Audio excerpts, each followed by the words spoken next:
Hello, everyone. Welcome back to another edition of the Velvet Lounge Life. So, I hope you're not becoming bored with these videos on buttons because I think they're fun. And also, I know I had several people reach out to me. And I want to say it was actually two different folks, two different people wanted to know how do I acquire my buttons. I do have like references here and there in some of the videos as to how I acquired some of the buttons that I have. So I'm just going to kind of go over that quickly, but also as a bonus, and honestly the real reason for this video is an unboxing. Look! I actually received those in the mail today. My husband picked them up at the post office, and I haven't seen what's inside, so you will learn when I learn, and sort of hopefully find some exciting treasures in there. So one thing to remember is, buttons are a common item. Every person, rich, poor, everyone in the middle has encountered a button. Everyone has. So yeah, they're common. I'm going to say there's trillions of them out there. They come in all shapes, sizes, colors. They're made out of a variety of materials. I am going to create a video that discusses how a person's status was established by basically the way they looked because of the buttons on their clothes.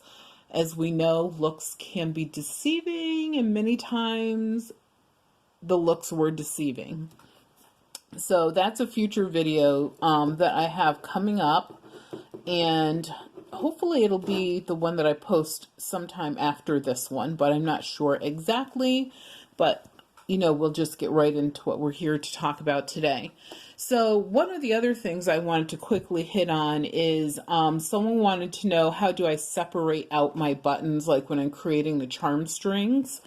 I actually use a tray like this, and this tray hopefully is, or maybe hopefully is not, familiar to most people, but it is a Ferrero Rocher candy tray. So this is a box I received for a gift, and I actually have like 3 of these boxes that I've kept over the years, and honestly for quite a while. I had 2 of them, didn't know what to do with them.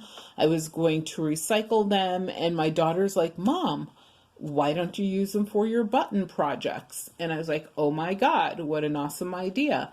So what I do is when I'm separating out buttons I am going to use in my charm strings, I will actually put them in a tray like this. And, I usually put them, first of all, normally what I do is I kind of go through the buttons that I have, and I have a lot of buttons, and I just pull stuff out, throw them in the tray, doesn't matter what order they're in. And now I'm getting smarter in my older age, which is not that old, thank you. And I will actually start separating them out by types, so that when I'm using them, I don't have to go back and re-separate them again. Also, the little implements and extra goodies that I'm going to put, on the charm string, I put those in here. Usually when I'm creating a charm string, I need to have like all 3 trays are pretty much full. However, I probably only use 70% of what I separate out. I just like sort of having everything separated out so I don't have to go back and forth place to place. Everything for my project is sort of like a knitting bag, is in one place. And then of course, me, I talked about in the previous video about the different tools of the tray that I use for creating these. The thimble is always like right in here with the buttons. And also for my danglers. I have my, where are they? There they are. My little extra pieces for adding on danglers. That's what's in there. So, you know, you get yourself a little bit organized, and then you can sort of sit, you know, enjoy a cup of tea, some time on your deck, on your front porch if that's what you have. You know, some people might do it while watching television, listening to a video, a podcast, music, whatever it is you're doing. So you can sort of relax and do this, because it should be something that's, to me, super duper fun. So anyway, I just wanted to show you that because I promised folks that I would. So what I'm going to do now is open up and see Ferrero Rocher. Love them. That's my favorite candy in the entire world. So decadent, so tasty. But what I'm going to do is open up this package. So this package I actually received because I had someone gave me a tip that they knew of some buttons that were for sale, and they were pretty inexpensive. I'll tell you how much I paid. As well as they could be shipped pretty fast, and there were a variety of colors in this particular bundle. I guess I'll call it a buttons. So the first thing I want to do is weigh this. And the reason I'm weighing it is I was told that I would get 3 pounds plus of buttons. So let's see what the weight is. Wait, can you see the scale? There you go. Oops, let's turn it on first. I mean, that's always helpful. Here you go. So it's 3.82 pounds. So 8 ounces over, and if you subtract for the packing material, let's say that weighs 4 ounces. So there's like an extra 4 ounces of buttons in here. But something that you want to do, especially if you ever order and they tell you you're going to get like 30 pounds of buttons or whatever, you do want to weigh them, because I mean, some of the issues we've had with orders have been crazy. Like, what I've ordered from Vistaprint, we had an issue with that. I ordered from Target, we had an issue with that. I ordered from eBay, something that came from overseas. It's the 3rd time that this has happened to us through eBay, and I will not order anything that's coming from overseas on eBay ever again, because it's just not worth the hassle, and the quality is nothing like you expect, which is not fair. You know, these people sell, let's say, 250,000 items, but they have, you know, 10,000 negative feedbacks. I don't order from them, but who I order from are people who, you know, I look at their percentage. If, you know, their percentage is like 99% or higher, then those are the people I order from, but you still have issues, so it is what it is. But here you go. So that's what I'm saying. Always check your weight. So I'm taking these out. So what they did is they put them in nothing else is in the package. They put them in 2 Ziploc bags, which is good, because at least if the package opens up, you don't have a disaster on your hands. So let's see how much these weigh.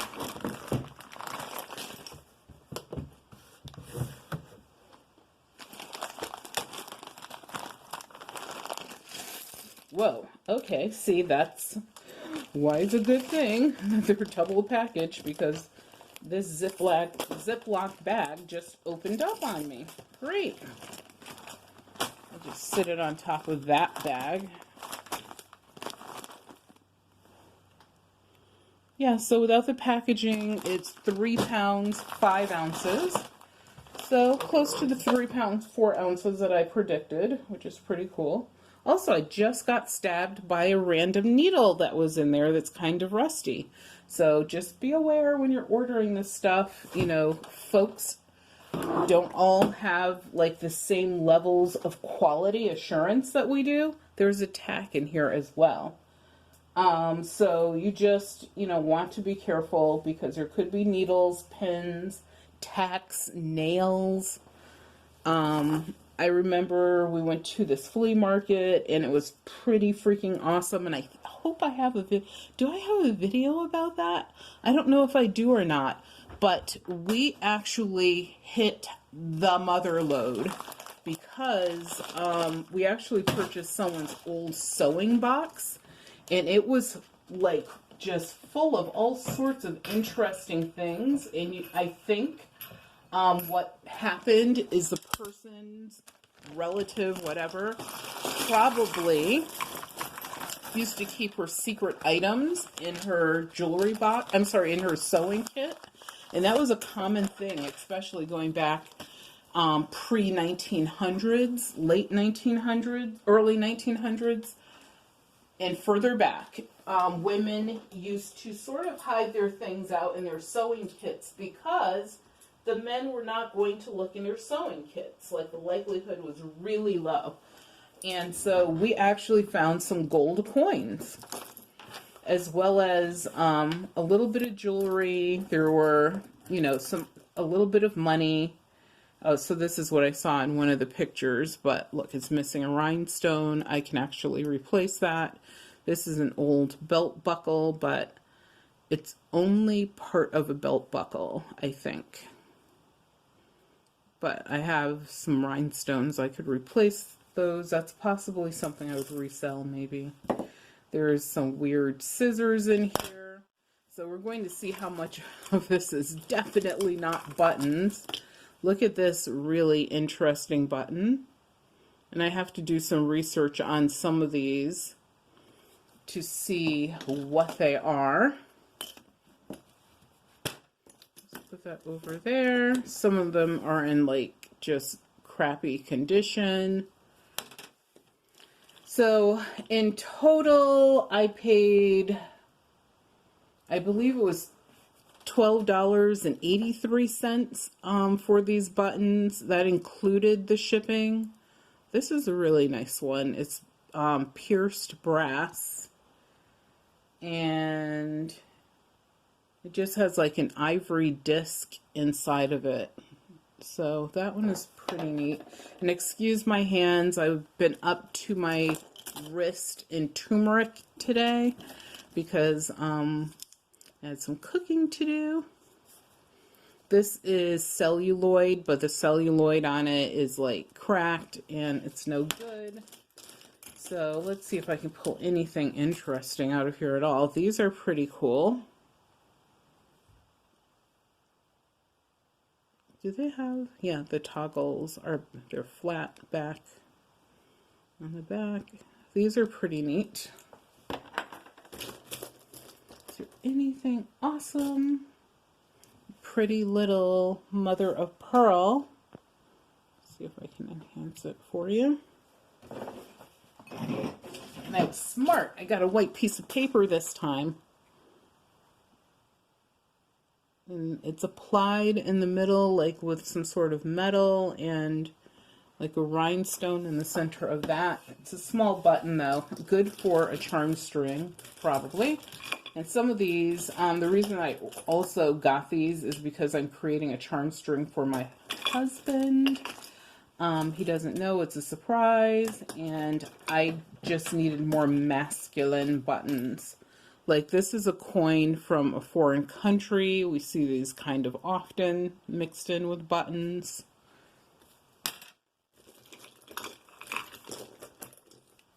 This is a pretty celluloid button. This one is really nice. It has a nice detail to it. I don't know if I'm helping or... Oh, there you go. It's actually better with other paper. So that's a nice one. But this happens when you order buttons, especially online. Like, there are some people who are buying buttons on eBay and they're just losing their minds. Like, this isn't money. Like, This isn't gold or silver. They're buttons. Like, this is a button I saw in the picture, and you're going to see it again when I see it. Like you saw me, I just opened this package. I'm just hoping this is not disappointing, because this is one of the reasons that I thought it is worth like getting this entire pile. And there it is. I don't know anything about this. I don't know what it's made of. This is the back. It's definitely a button. What would this have gone on? I assume like maybe a fancy coat. Maybe some sort of cuff thing that goes around the neck. Look at this turmeric. It's all in my nails. I am so sorry about that.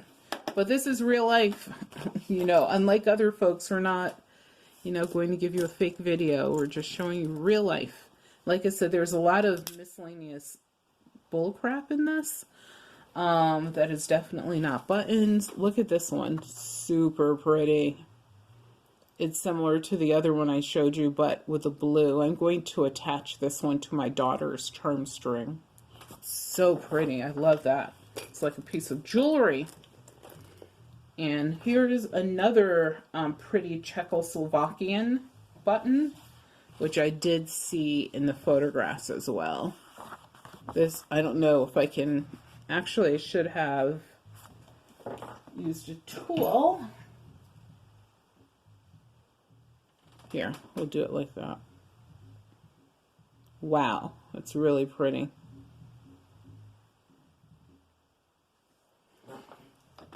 Super pretty. My daughter's favorite color, one of her favorites, is blue. So whenever I see something that's blue, I'm like, oh my god. These are really nice. This is a mother of pearl. Really nice colors in it. Here's another nice carved pearl button. Yeah, like I said, sometimes you can see it better without the paper behind it. There you go. It's really nice. There's a lot of nice small buttons in here. The bigger ones, you know, they're just okay. So I'm going to get into the other bag soon. These are pretty interesting. Okay, get your minds out of the gutter. I just realized. I don't know if it makes it any better.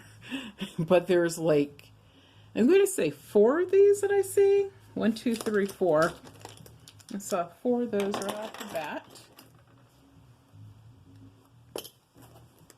And when I do my cloth buttons, because I owe a video on that as well, look at this cloth button. That's pretty fancy.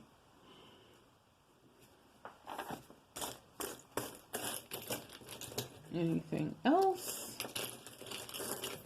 So I hope you guys are having an amazing, or you had an amazing day. Mine was pretty surprising. Not in a bad way, just pretty surprising. This is a Victorian button. So this is probably like 1880. It's made out of metal. It's probably machine made in the late 1800s, or they sometimes had lower waged individuals, mostly ladies, and children, unfortunately, who would, you know, put together these buttons even as a family. And, you know, they had to be perfect and this and that, and they would get paid by the number, like piecemeal. That's where piecemeal basically came from, is that era. I thought I saw something else interesting in here. And does anyone know what these buttons are made of? I have some of these in my collection. I know that over time they sometimes break down, but I don't know what, and usually this one is missing a rhinestone, but they usually have rhinestones embedded in them. If you know what that is, please leave a comment down below. I would appreciate knowing. As you know, I'm always trying to learn. And look at this large wood carved button. That is pretty cool. It's very Art Deco. This could be like, you know, 1930s. It's very Art Deco. It's really nice. And this button is so small. I wonder, this may have been part of a set of cufflinks, but it does seem super tiny to be part of a set of cufflinks. But on the back, that's why I believe it is because of this. And this moves, it's flexible. And you could tell it's meant to have like something on the other side. So I'm going to put that in my non-button pile. All right, so I think that's that for that bag. You know, there's other stuff in here, but you know, like there's more of those pretty carved buttons that I moved to the side. And other stuff, but nothing overly exciting. Now let's open the second bag. Wait, move you guys out of the way. And yeah, tons of pearl buttons are in here. Some of them are just standard. So this button bag is fuller than the other one. This one actually has more in it. And yes, a few of the buttons have like rolled all over the floor, and that's fine. So in here, once again, a huge number of pearl buttons, large, and it's so cool. Or shell buttons, they're carved out of shell. Sorry, these are shell. Anyone, this looks like it's from like Girl Scouts or Boy Scouts, missing a badge. Wow, these are some Victorian cloth buttons. I know these right away. I've had them before. And these are probably like 18, I would say 30 up to 1850.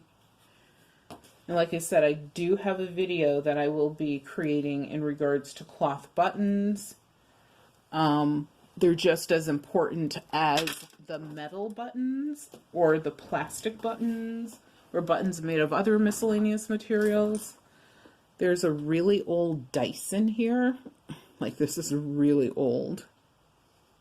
Actually, I think it's bone and it was painted green. So like I said, in here there's some stuff like this is a shoe clip or maybe even a dress clip. Which actually, that is, nope, this is a buckle. It's again, tons, those are actually pearl. This is one that I also saw in the picture. I thought was interesting. It's fine. The cloth buttons were in here.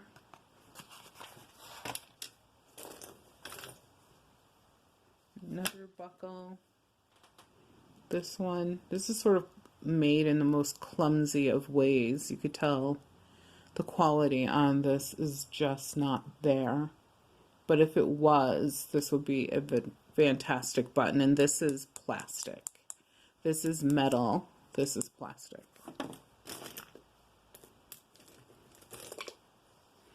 Once again, cufflinks.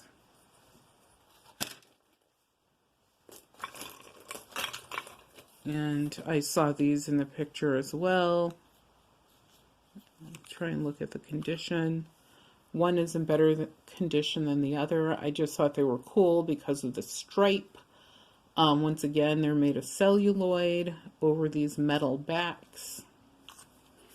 So at least I have some celluloid buttons to add to my collection. I also saw this one in the picture. This actually is fine. That's good. The shank is bent a bit and I can unbend that with one of my little tools. I actually like this one. I do like that. Let's move these over there. What else do we have? Look, more celluloid. So it seems like in this batch of celluloid buttons and those little carved pearl ones are probably, and there's a couple metal ones that are fine. According to the description, I didn't even like expect any metal buttons. This is a cool machine. It's probably like factory made is what I should say. Stacked button. It's purposely made like this. It's made of Bakelite. So it's a cool Bakelite. A little butterscotch in the center. Several leathers in here. Ooh, there's another one of those. And another one, and another one. So those I like.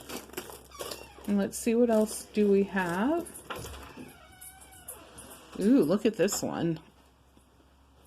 It's a cloth button, but it also has the illusion of a mirror back. But it's definitely not a mirror back. Those are actually beads that are set in there to make it look like it's a mirror back. So I usually call these like for example, I would describe this as a cloth illusion button.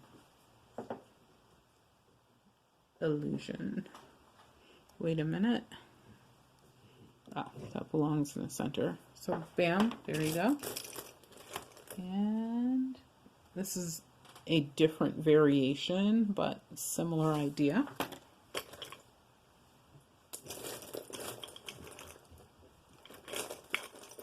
Let's see what else. Another, at least we have both cufflinks so they match. So those actually, it says they're made by Milvern, M-I-L-V-E-R-N company. So they're actually made by someone. Saw something similar to that already. The other bag. So when you're buying buttons online, you just have to remember that what you see is not necessarily going to be as good as you might expect. It is what it is. I mean, if you're buying the stuff like I did for a project, then it's fine. But if you're buying it because you think that you have the Hope Diamond, then you're wrong. And I'm testing this. This is a quick test to see if this is sterling silver. And what you want is for this magnet not to stick even a little bit, and it's not sticking at all. And if you get that, the next step would be to test this with acids. I've been dealing in like precious metals for years, and I don't know, I'm pretty sure this is sterling silver, but I will also acid test it just to be sure. But if it was marked and it also did not attach to the magnet, then I would assume that that is definitely sterling silver. Ooh, look at this one. This is so pretty. It's charm string type button.